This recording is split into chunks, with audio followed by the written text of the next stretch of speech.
A inflação do mês de maio foi de 0,78%, segundo o IBGE, maior índice para o mês desde 2008. Para falar sobre esse assunto, estou aqui com o economista da Fundação Getúlio Vargas, André Braz. André, por que a inflação voltou a acelerar? Pois é, nós tivemos vários problemas no ano passado, né? Tivemos uma alta de tarifas públicas, porque várias tarifas estavam com preços defasados. Foi o caso da energia elétrica, que subiu mais de 50%. Nós tivemos uma desvalorização cambial grande, né? Então o câmbio também ajudou a encarecer vários produtos e serviços que a gente consome aí no dia a dia. E tivemos também a questão da recessão, né? A nossa economia não está bem, né? Várias pessoas perderam seus empregos e tal. Então, por um lado, a recessão até poderia ajudar, né? Ajudando a conter um pouco o consumo das famílias e limitando o aumento de preços. Só que não é exatamente isso que aconteceu por conta de toda essa pressão cambial e dessa expectativa de que a inflação não iria recuar no curto prazo. Então, mesmo aqueles que sabiam que a situação econômica não estava muito boa, aumentavam seus preços já tentando se proteger do processo inflacionário. Não, eu tenho um restaurante aqui, então já vou aumentar meus preços, porque sei que daqui a pouco todos os produtos aqui vão ficar mais caros, os salários, né, vão subir, né, influenciados pelo aumento do salário mínimo, então eu já vou me proteger. Então, essa antecipação de aumento de preços também ajudou a fazer com que a inflação aumentasse. Isso é um reflexo da insegurança, né, que os agentes econômicos, né, que os prestadores de serviço tinham. Então a gente viveu uma aceleração forte da inflação. Com isso também tivemos uma aceleração, um crescimento, né, um avanço da taxa de juros para tentar conter essa inflação. Mas o maior problema é o desalinhamento das contas públicas, né? Se o governo não faz seu dever de casa, gasta mais do que arrecada, ele também ajuda a fazer com que a inflação suba, né? Porque em algum momento ele emite moeda, a moeda fica abundante, né? E quanto mais dinheiro na economia, mais inflação.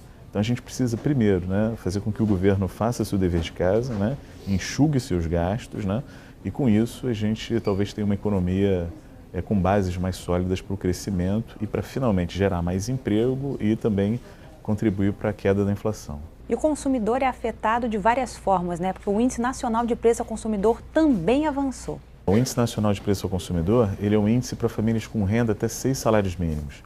Então ele mostra um pouco, né, a sensação, como é que o custo de vida está avançando para famílias de renda mais baixa, né?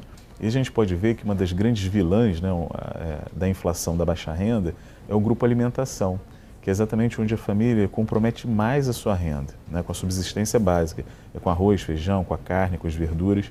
E esses itens subiram mais de 15% nos últimos 12 meses. Então você vê, se você tem os salários sendo recompostos aí no máximo em 10%, você tem alimentos subindo 15%. Então isso significa que a família está abrindo mão de outras coisas que também talvez sejam menos essenciais, como o lazer, para dar conta do aumento do preço dos alimentos.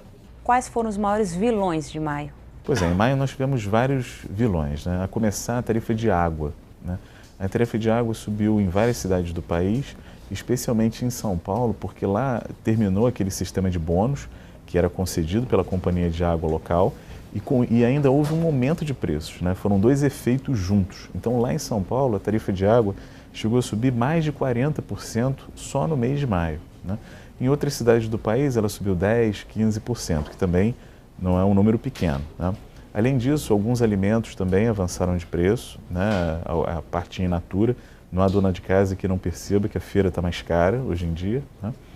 E então, em maio, nós tivemos uma inflação um pouco acima da nossa expectativa, ela veio quase 0,8%, né? Exatamente porque houve uma concentração de preços administrados, como é o caso da água.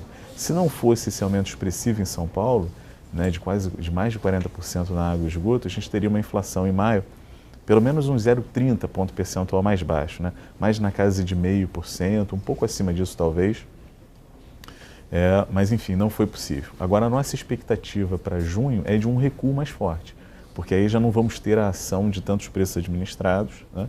E em junho a gente tem historicamente um comportamento melhor dos preços de alimentos in natura, né? O inverno favorece uma oferta maior, né, de hortaliças, legumes, frutas, e isso garante alguma queda de preço nesse mês de junho. Então, está prometida aí uma inflação mais baixa e, quem sabe, até uma feira mais barata para a dona de casa esse mês. André, Dia dos Namorados chegando. O que podemos esperar? Um Dia dos Namorados comemorado só com lembrancinhas e jantares em casa? Pois é, eu acho que é uma boa saída porque essa recessão, né, fez com que vários trabalhadores perdessem o emprego, né? E esses trabalhadores sem emprego têm lá a sua capacidade de compra comprometida. Ninguém vai se endividar comprando presente caro parcelado ou mesmo pagando jantares em restaurantes chiques, né? Porque a situação econômica de muitos casais não vai permitir, né? Então, nesse contexto, vale a pena a criatividade, né? Preparar um jantar em casa, fazer um belo cartão, o buquê de flores ser substituído por uma rosa, quem sabe, mas com palavras e com gestos de carinho. Eu acho que é uma boa saída para a gente driblar aí esse contexto de atividade econômica baixa e de desemprego. André, muito obrigada pela sua entrevista. Obrigado a você. Bom, e se a grana está curta, vamos esperar aí um Dia dos Namorados com muito amor e carinho. É com você, Ingrid.